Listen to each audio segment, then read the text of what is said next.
Because what is human is not an established state. It is a possibility. It is not a fixed state. If this possibility has to be made use of, there is a whole system of understanding that needs to happen. Understanding the mechanics of how this life functions and what we can do with it. This mechanics, this technology, this science, we are referring to as yoga.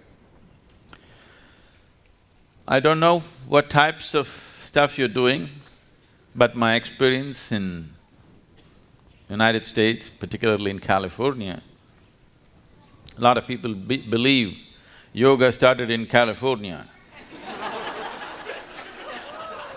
Yes. I met somebody who seriously believed it was Madonna who started yoga.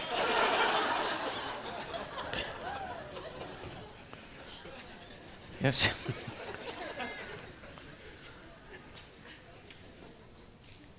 So this mechanics of life, this is as simple as this.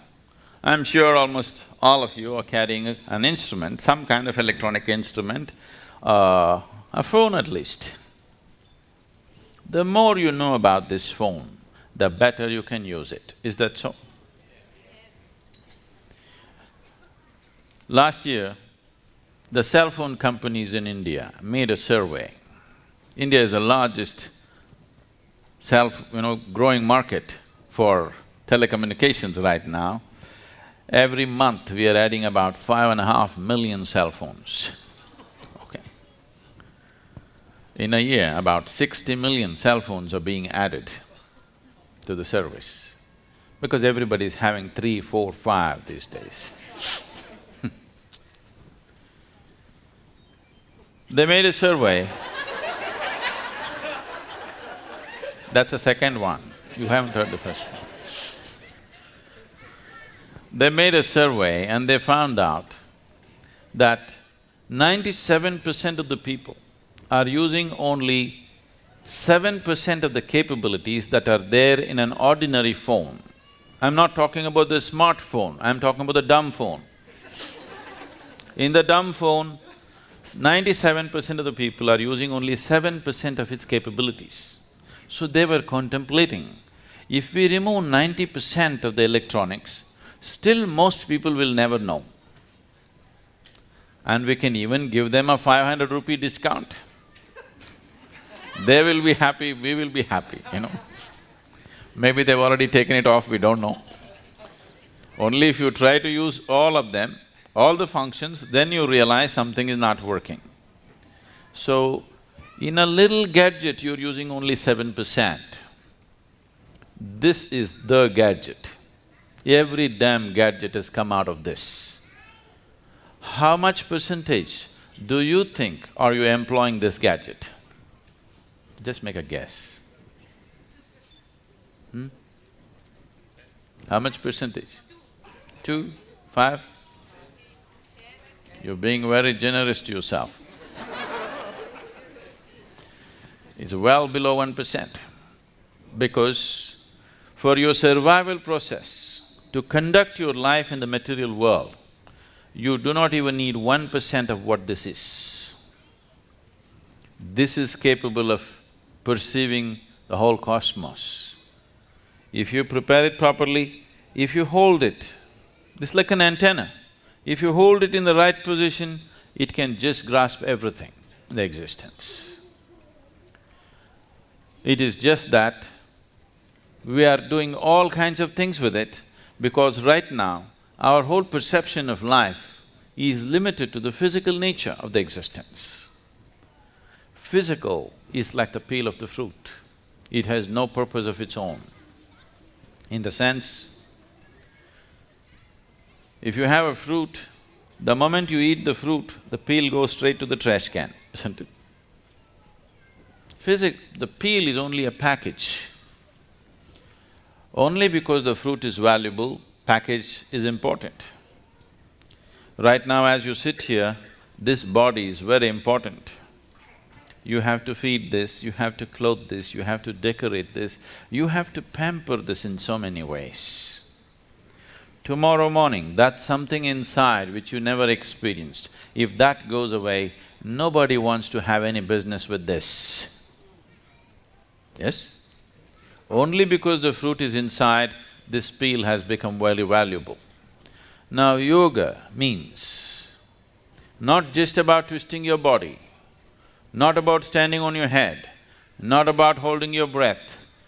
All these things a circus artist can do better than most yogis. Really? Yes or no?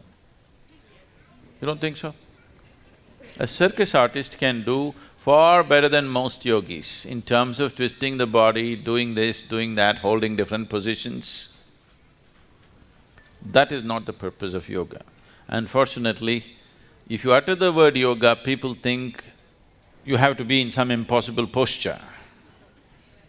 Yoga is not about postures. It is just a minuscule aspect of yoga. Yoga means, in your experience, everything has become one. The word yog means union. What is the union? What can unite with what? As you sit here, your idea and your sense and your experience of who you are is very strong. You're here as an individual. But what the trees are exhaling right now, you're inhaling. What you're exhaling, the trees are inhaling. Or in other words, one half of your lung is hanging out there. Yes or no? This is not just in terms of breath. Today, modern physics is proving to you that as you sit here, every subatomic particle in your body is in constant transaction with everything else in the existence. If this transaction stops, you will cease to exist. So yoga means to know it by experience. Modern science is proving to you the whole existence is just one energy. The religions of the world have been screaming for a long time that God is everywhere. Whether you say God is everywhere or you say everything is one energy, are we talking about the same reality or a different reality? God is everywhere, everything is same energy. Are we talking about the same reality or a different reality? Same reality. It is just that a scientist has never experienced this. He has arrived at it through mathematical deductions. A religious person has not experienced it. He believes it because it's written somewhere or it's said by somebody. If you are a hard case that you are not willing to settle for deductions or belief systems, then you become a yogi. Yes, if you're a very hard nut, you want to know it yourself, then you become a yogi. You want to know the union of the existence, you want to know the oneness of what it is, not believing it. Like you experience the 5 fingers of your hand, if you can experience everything around you, then we say you're in yoga.